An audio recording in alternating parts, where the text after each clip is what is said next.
Quite after noise में आपका स्वागत है। हम हर दिन समय के हिसाब से चलते हैं। सुबह उठना, रात को सोना, हमारी नज़र बस घड़ी पर रहती है। ऐसा लगता है जैसे समय हवा पानी की तरह कोई ठोस चीज हो जो बस बहती जा रही है। लेकिन मैं कभी-कभी सोचती हूँ, अगर कोई शांति से पूछे समय है क्या, तो हम सब चुप हो जाते हैं। मतलब हम इसे पकड़ नहीं सकते, छू नहीं सकते, बस महसूस कर सकते हैं। और ये सवाल उतना सीधा है भी नहीं जितना लगता है। आज हम इसी की गहराई में उतरने वाले हैं। हम देखेंगे कि विज्ञान, हमारा दिमाग और सदियों पुरानी समझ इस बारे में क्या कहती है।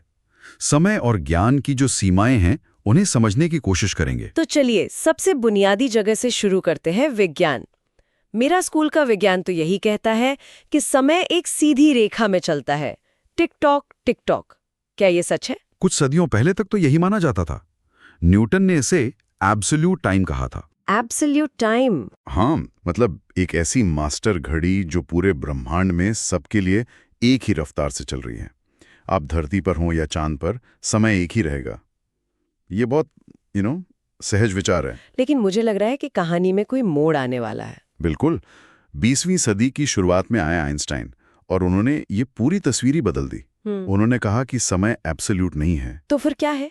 वो रिलेटिव है, मतलब सापेक्ष।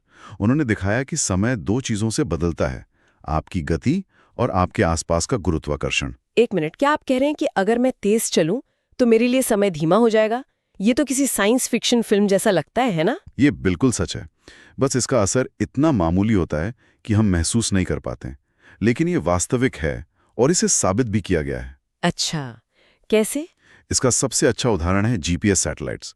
वो धरती का चक्कर बहुत तेज रफ्तार से काटते हैं और वो धरती के गुरुत्वाकर्षण से काफी दूर भी हैं। तो उनकी घड़ियों पर इसका असर पड़ता होगा। ठीक समझिए, उनकी तेज गति की वजह से उनके लिए समय हर दिन 7 माइक्रोसेकंड धीमा हो जाता है। ओके। लेकिन कम गुरुत्वाकर्षण की वजह से उनका समय हर दिन 45 माइक्रोसेकंड तेज हो जाता है। मतलब कुल मिलाकर उनकी घड़ियां धरती की घड़ियों से हर दिन 38 माइक्रोसेकंड आगे हो जाती हैं। अगर वैज्ञानिक इस अंतर को ठीक ना करें तो जीपीएस सिस्टम कुछ ही मिनटों में बेकार हो जाएगा। कमाल है। मतलब ये सिर्फ थ्योरी नहीं है, ये हमारी तकनीक का एक जरूरी हिस्सा है। तो इसका मतलब ये हुआ कि मेरे सर और मेरे पैर के लिए भी समय अलग अलग रफ्तार से चल रहा है? हाँ, तकनीकी रूप से बिल्कुल यही मतलब है। आपके सर के लिए समय आपके पैरों की तुलना में थोड़ा सा तेज चल रहा है। वाह! ये अंतर इतना छोटा है कि उसे मापना नामुमकिन सा है, लेकिन ये सच है। समय हर किसी के लिए एक जैसा नहीं होता। ये तो हुई भौतिकी की बात। पर हमारे अपने अनुभव का क्या? जब हम खुश होते हैं, किसी दोस्त से बात कर रही होती हूँ तो समय उड़ जाता है, और जब बोर हो रहे होते हैं तो वही समय रुक सा जाता है। इसका भी कोई वैज्ञानिक कारण है? ये सिर्फ एक एहसास नहीं है, इसके पीछे पक्का न्यूरोसाइंस है। हमारे दिमाग में कोई एक टाइम सेंटर या घड़ी नहीं है। अच्छा। हाँ, समय का एहसास दिमाग के कई हिस्सों के मिले-जुले काम का नतीजा है। जब हम कुछ नया और दिलचस्प करते हैं तो हमारा दिमाग ज्यादा जानकारी प्रोसेस करता है, ज्यादा यादें बनाता है। तो बाद में जब हम उस वक्त को याद करते हैं तो वो हमें लंबा लगता है, भले ही गुजरते वक्त वो तेज लगा हो। और डर के पलों का क्या? मैंने सुना है कि किसी एक्सीडेंट के वक्त सब कुछ स्लो मोशन में चलने लगता है। मैंने खुद ये महसूस किया है। एक बार मैं सीढ़ियों से फिसल गई थी और वो 2 सेकंड मुझे आज भी किसी फिल्म के सीन की तरह याद है। आपने बिल्कुल सही महसूस किया। उस स्लो मोशन इफेक्ट के पीछे दिमाग का एक हिस्सा है एमिगडाला। वो हमारे डर और सर्वाइवल का सेंटर है। जब कोई खतरनाक स्थिति आती है तो एमिगडाला हाई अलर्ट पर चला जाता है और दिमाग को कहता है सब कुछ रिकॉर्ड करो। अच्छा। उस मोड में हमारा दिमाग सामान्य से कहीं ज्यादा तेजी से यादें बनाने लगता है। वो हर छोटी से छोटी चीज दर्ज कर रहा होता है। अच्छा। तो असल में समय धीमा नहीं होता, बस हमारा दिमाग उस पल की एक हाई डेफिनेशन रिकॉर्डिंग कर रहा होता है। और जब हम उस रिकॉर्डिंग को दोबारा देखते हैं तो वो एक लंबी फिल्म जैसी लगती है। बिल्कुल सही। बाहर की दुनिया में समय की रफ्तार नहीं बदलती, हमारे समय को महसूस करने का तरीका बदल जाता है। समय एक बाहरी चीज होने के साथ साथ एक बहुत ही निजी दिमागी अनुभव भी है। तो अब मैं थोड़ी उलझन में हूँ। अगर समय गति से बदल सकता है, गुरुत्वाकर्षण से बदल सकता है और हमारा दिमाग भी उसे महसूस करने का तरीका बदल सकता है, तो क्या समय सच में असली है या ये सिर्फ एक भ्रम है? यह एक बहुत गहरा सवाल है और विज्ञान इस पर एक बहुत ईमानदार जवाब देता है। वो ये नहीं कहता कि समय झूठ है। तो फिर वो क्या कहता है? विज्ञान ये कहता है कि समय शायद उतना बुनियादी नहीं है जितना हमें समझते हैं। भौतिकी के ज्यादातर समीकरणों में आप समय को आगे या पीछे ले जा सकते हैं और समीकरण तब भी काम करेंगे। लेकिन असल दुनिया में तो ऐसा नहीं होता। नहीं होता। अंडा टूटकर ऑमलेट बन सकता है, पर ऑमलेट वापस जुड़कर अंडा नहीं बन सकता। इसे समय का तीर कहते हैं, एरो ऑफ टाइम। तो ये तीर हमेशा आगे ही क्यों जाता है? इसका सबसे अच्छा जवाब एंट्रोपी के नियम से आता है। एंट्रोपी? हाँ, जो कहता है कि ब्रह्मांड में अव्यवस्था या डिसऑर्डर हमेशा बढ़ता है। आपका कमरा अपने आप साफ नहीं होता, गंदा होता जाता है। सही बात है। ब्रह्मांड एक व्यवस्थित अवस्था से एक अव्यवस्थित अवस्था की तरफ बढ़ रहा है, और यही बहाव हमें समय के रूप में महसूस होता है। क्या इसे और आसान कर सकते हैं? जरूर। इसे तापमान के उदाहरण से समझते हैं।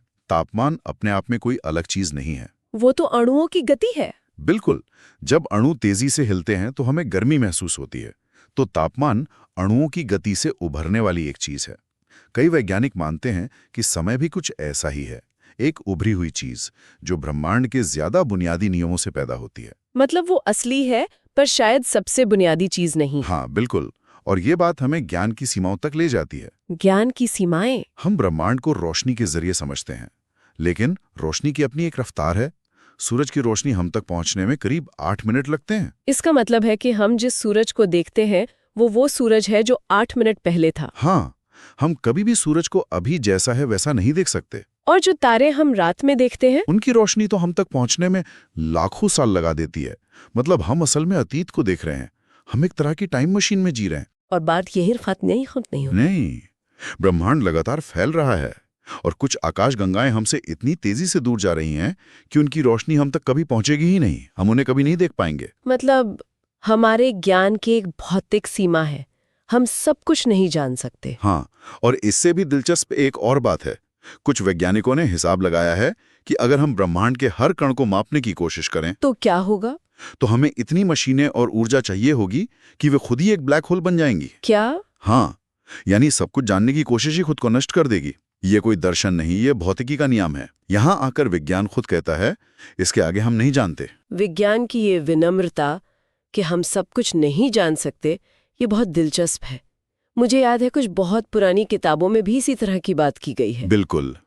यहीं पर एक अलग दृष्टिकोण सामने आता है जो हमें कुरान में मिलता है। अब ये समझना जरूरी है कि वो विज्ञान की किताब नहीं है, बहुत समीकरण या मॉडल नहीं देती। नहीं, उसका मकसद अलग है। वो इंसान को उसकी सीमाओं की याद दिलाती है। एक छोटा सा वाक्य बार बार आता है, अगर तुम जानो। अगर तुम जानो, इसका क्या मतलब है? इसका सीधा सा मतलब है, तुम अभी नहीं जानते और शायद कभी भी सब कुछ नहीं जान पाओगे। और इस बात को मान लेना इंसान को छोटा नहीं बल्कि समझदार बनाता है। सूर्य कैफ में 4 कहानियां हैं जहां इंसानी समझ की हद दिखाई देती है। पहली कहानी समय की है। कुछ नौजवान एक गुफा में छिपते हैं और सो जाते हैं, और जब उठते हैं तो उन्हें लगता है कि बस एक दिन बीता है। हाँ, जबकि बाहर 3 सदियां गुजर चुकी होती हैं। ये दिखाती है कि हमारा समय का एहसास कितना धोखा दे सकता है। दूसरी कहानी मालिकाना हक की है। वो अमीर आदमी वाली, जिसे लगता था कि उसके बाग हमेशा रहेंगे। सही, और फिर एक ही रात में सब कुछ तबाह हो जाता है। ये दिखाती है कि हम भविष्य के बारे में कितना कम जानते हैं। और तीसरी कहानी तर्क की है, मूसा और खिज्र की। बिल्कुल। खिज्र कैसे काम करते हैं जो मूसा को बिल्कुल गलत लगते हैं, अतार्किक लगते हैं। लेकिन बाद में पता चलता है कि हर काम के पीछे एक गहरा कारण था जिसे मूसा देख नहीं पा रहे थे। तो हर कहानी का एक ही संदेश है। हाँ, कि तुम्हारा ज्ञान, तुम्हारा तर्क, तुम्हारा अनुभव, तुम्हारी ताकत, सब कुछ सीमित है। तो एक तरफ विज्ञान अपनी भौतिक सीमाओं को मान रहा है और दूसरी तरफ सदियों पुरानी समझ हमारी वैचारिक सीमाओं की याद दिला रही है। बिल्कुल। तो यहाँ असल समस्या अज्ञानता नहीं है, समस्या घमंड है। हाँ, ये सोचना कि हम सब कुछ जान सकते हैं। जब विज्ञान अपनी पूरी ईमानदारी पर होता है तो वो कहता है हम नहीं जानते। और कुरान कहता है तुम्हें सब कुछ जानना जरूरी भी नहीं है। दोनों की भाषा अलग है, उनके दायरे अलग हैं, लेकिन वे एक ही दिशा में इशारा कर रहे हैं, विनम्रता की ओर। तो ये सब जानने के बाद हम समय और ज्ञान के बारे में क्या कह सकते हैं? हम ये कह सकते हैं कि इंसान तारे गिन सकता है, दूरियां नाप सकता है, लेकिन वो ये नहीं समझ सकता कि ये सब क्यों है। और इस सच्चाई को स्वीकार करना कमजोरी नहीं है। शायद यही समझ हमें इंसान बनाती है। अंत में एक विचार आता है, अगर हमें सब कुछ समझ में आ जाए तो जिंदगी में हैरानी के लिए कोई जगह नहीं बचेगी, और अगर हैरानी नहीं होगी तो विनम्रता भी नहीं होगी। शायद कुछ चीजें समझने के लिए नहीं, बल्कि स्वीकार करने के लिए होती हैं। और शायद यही सबसे बड़ा ज्ञान है। धन्यवाद। हम जल्द ही एक और सरल विषय के साथ फिर मिलेंगे। अपना ध्यान रखें।